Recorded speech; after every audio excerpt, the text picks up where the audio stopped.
Decisions you make right now is up to you. You crying about something that happened to you when you was a kid. You ain't even no kid no more. You a grown man. Take full ownership. The stupid stuff you doing, your parents didn't make you play no video games. And what you crying about? So what your daddy wasn't there? Your mama ended up getting married. What you crying about? He went to work every day. He never beat you. He never abused you. Your mama did the best she knew how to do. What you crying about? You grew up in a house. What you crying about? What the hell were you all waiting for to start attacking life? Waiting for the stars to align? No matter how many years you've lived up till now, no matter how many years you have yet to live in the time you've had on this planet, no matter how much of that time you've been wasted over and over and over, right now is the moment you have.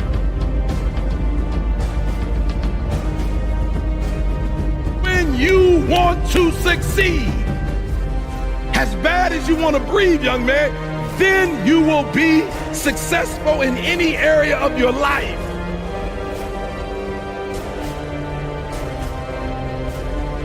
Is it too cold where you live? Is it too hot where you live? Does it rain too much? Now it's time for some real talk. Life's a real big picture. When I was young, all those things got in my head. Black, not smart enough, single mom, all that bullshit owns space in my head. If you're allowing people and things and situations to own space in your head, you're losing. You wake up in the morning and you're dreading going to work, dude, do something else. Right. Do something else. And those are hard decisions to make, but when you make those decisions, it's a very liberating experience. I had no money, I had no things, we had no TV, we had no refrigerator, we had nothing as kids, but I was rich because I had a dream.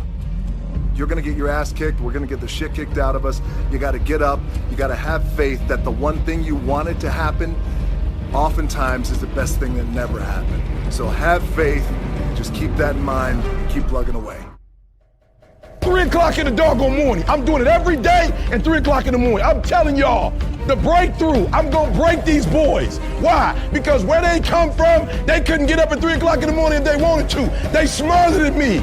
They come from privilege. They got the language, they got the code, they got the root, they grew up in it, but they will not get up earlier than me. They will not put out more content than me. Life's one big head game. You play with yourself. If you lose, it's because you allow life to get in your head. Stay hard. So I'm getting ready to board my plane yesterday, and this NFL football player comes up to me. He goes, Goggins, can I ask you a question? How do you keep that dog mentality? I said, let me ask you a question. When you were younger, what did you want to be? He said, an NFL football player. But once I got there, I lost that dog mentality. He had a finish line in his brain. Guess what? A true dog mentality, I have a dog at home. He never gets full. It's not enough you made it to the NFL. Beat an MVP. It's not enough you ran a 5K. Win a 10K.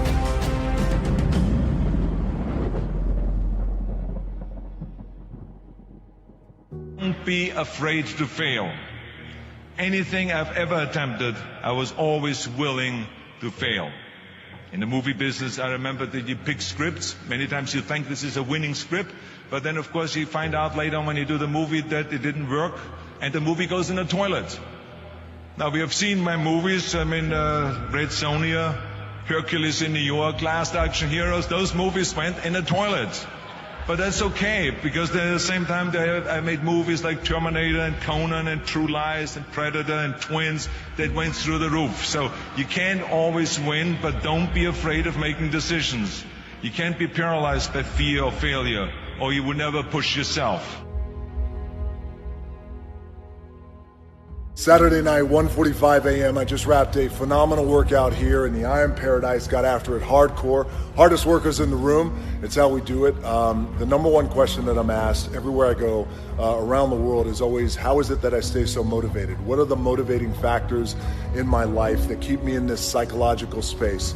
Number one will be gratitude. I try and find a way to be grateful for every single thing I have, every single day. Wins, losses, loved ones, you name it. My life wasn't always this way. It was much different many moons ago. So these days I'm grateful to the bone for everything. The other thing is hunger. You always hear people say, well, it's about being number one, about being at the top. Or how about this? You're always going to find somebody out there who's going to work harder. Well, I don't know that. That might be bullshit. But I know no one is going to be hungrier than I am. I believe in winning the battle against yourself. People say, why do you say that? Because there's a lot of things you can control. When you wake up, I talk about making your bed. Make your bed. Make sure your house is clean. Make sure you get your breakfast. Make sure you shower, shave. Whatever you're doing, control that. Don't hit the snooze button.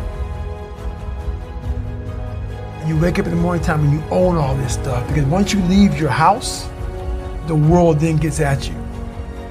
And that's why I believe in not getting up in the morning time and checking your phone immediately. Everybody does that. They get up, the first thing they do is to grab their phone, look at the phone. Maybe bad news on there. So how's your day start off? I don't go to the gym. I don't make my bed.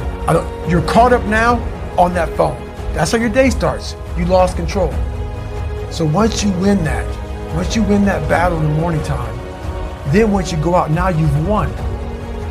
You go outside your house, you may lose your job, you may have a bad hit, but you won something.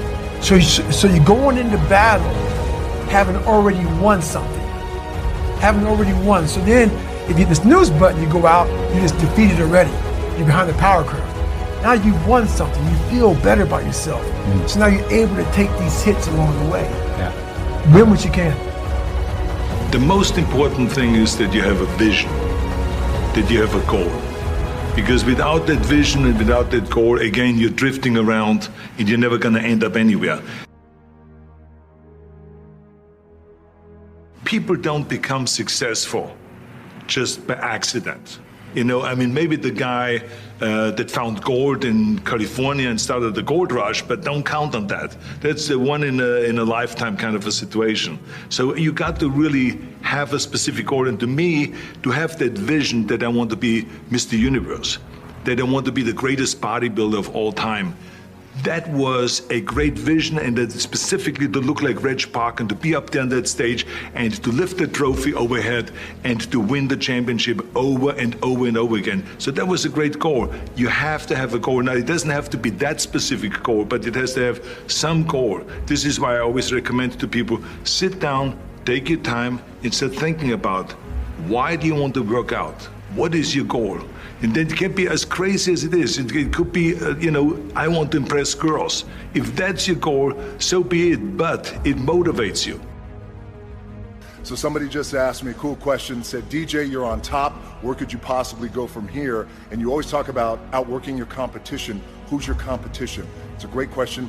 Thank you for the compliment, by the way. I'm fortunate enough to be on top, but anytime you reach the top, you always want to make sure that you have the desire to raise the bar and take the brass ring to places it's never been. That's the key with being on top. Just because it's never been done doesn't mean it can't be done.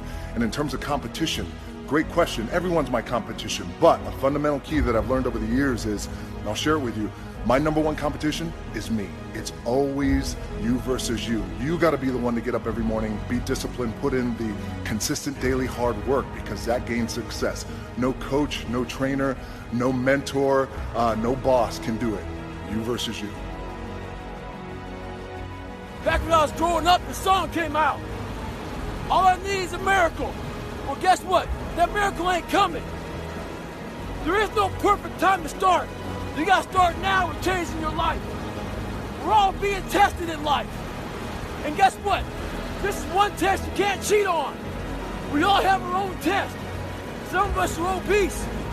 Some of us are depressed. Some of us are insecure. In the military, we had this big old rucksack on the back. Had batteries, water, extra gear.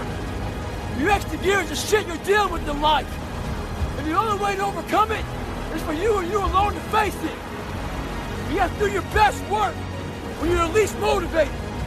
So those days you don't want to do it, guess what you gotta do? Stay hard. The day has 24 hours, and we sleep 6.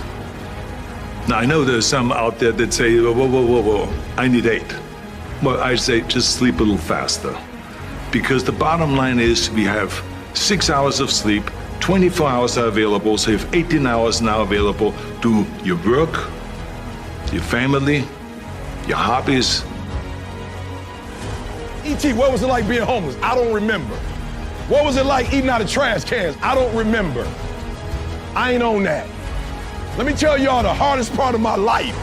The hardest part of my life was not being homeless. I ain't had no dreams or no goals. I didn't want nothing. Eating out of trash cans wasn't the hardest thing I've ever done. The hardest thing I ever did was get my GED, go to college, study every doggone day and still fail. That's hard. That's hard. When you writing a paper for 3-4 weeks, you turn it in and you still get a 2.0. That's hard. It's hard when you in the library and you studying and you read and you take the test and you get a 55. That's hard. So what I want you to understand about a breakthrough is that 90% is work, but the last 10%, that's fight.